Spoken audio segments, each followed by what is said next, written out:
بسم الله الرحمن الرحيم. نواصل في سلسلة الدروس النظرية لمادة الفوتوشوب الخاصة بفروع الملتي ميديا.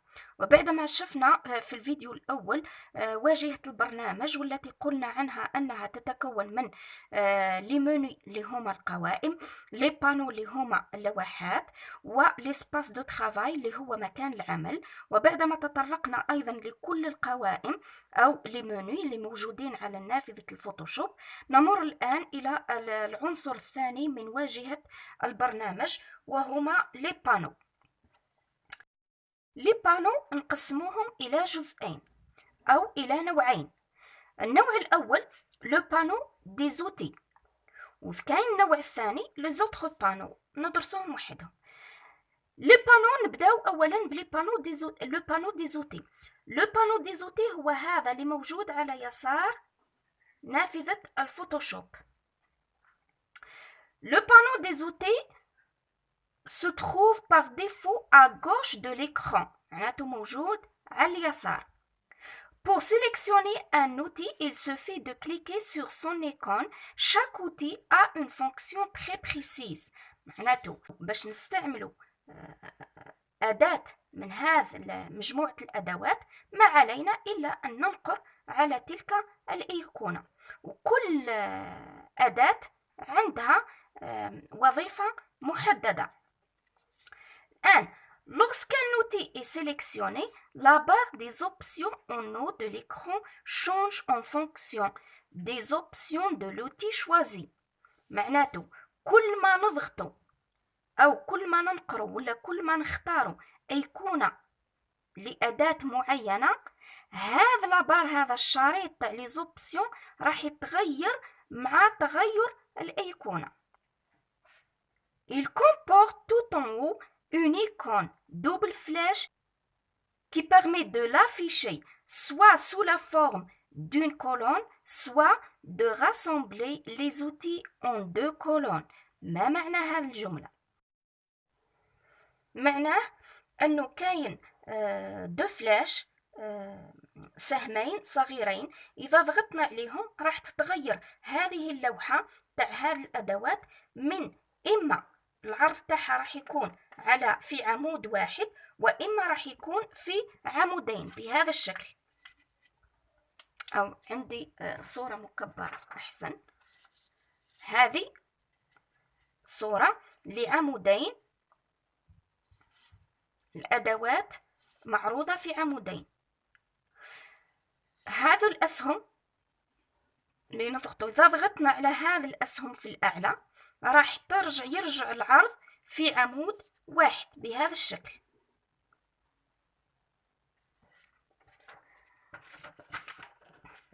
إذن هذه المجموعة من الأدوات كل ما نضغط على أيقونة، كل أيقونة عندها سهم صغير أسفلها إلى جانب هذا الأداة. هذا السهم يخفي تحته ان سو منو، معناته يماسكينا أدوات أخرى تتفرع عن هذه الأيقونة. مثلا إذا فتحنا هذه الأيقونة، هذه c'est un outil de sélection. إذا فتحنا هذه السهم هذا اللي في الأيقونة هذه، راح نلقاو هذا السمني. يتفتح لنا هذا السمني فيه ديزوتي أخرين، فيه أدوات أخرى. هذو لي زوتي ماسكي. إذا ils sont masqués. Pour y accéder, il suffit d'un clic sur un outil comportant une toute petite flèche pour voir apparaître un sous-menu. معناته إذا حبينا نحصلوا على لي سو-منو اللي مختفيين، لي زوتي اللي ماسكين اللي مختفيين، ما علينا إلا أن نضغط على هذا الفلاش، السهم الصغير الموجود أسفل الأيقونة. On peut également changer l'outil en faisant un Alt plus clic sur l'icône de l'outil.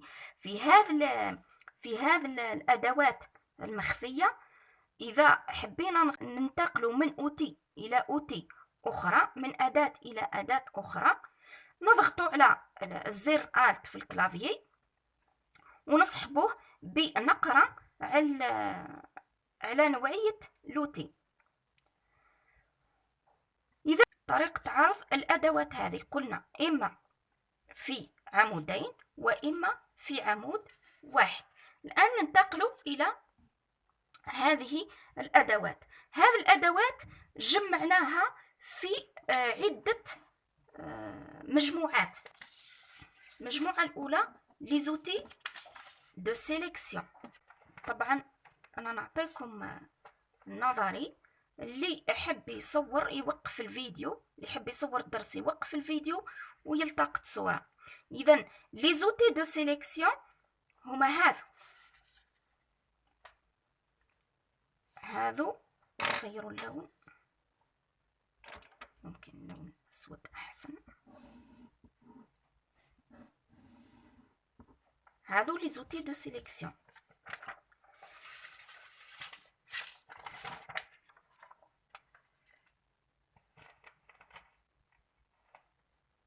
Les outils de retouche.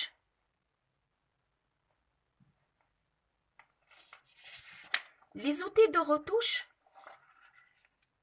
هما هذو، فيهم لا غوم، فيهم الجوت، لا غوم، الجوت، طومبون، كوريكتور. هذو لي توش، عفوا لي زوتي دو روتوش. عندنا ايضا بامكانكم تصوروا ولا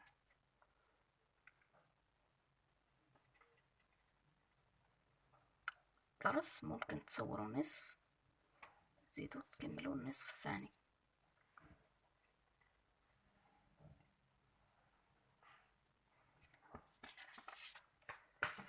عندنا ايضا les outils de peinture. les outils de peinture هما هذو، فيهم البانسو وفيهم هذه تخص ديغراداسيون دي كولور، هذه البانسو.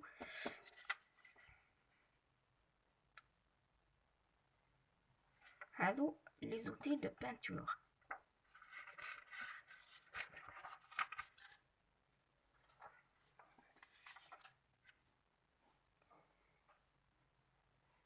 عندنا les outils de dessin et de texte. dessin et de texte هما هذو، فيهم لا بلوم، فيهم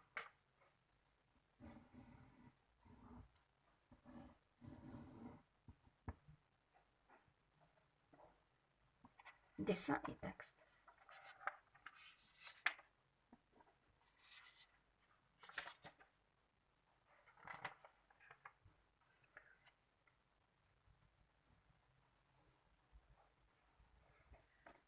Les outils de recadrage et tranche.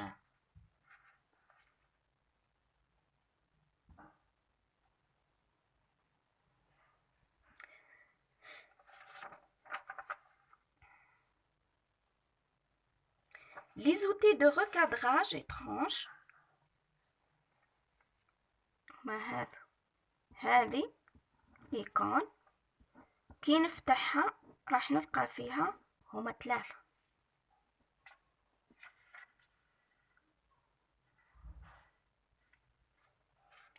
عندنا les outils d'annotation, de mesure et navigation. هذو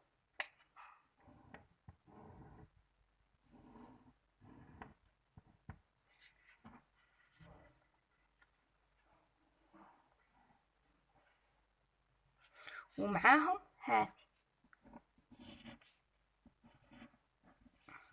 هذه بيبات.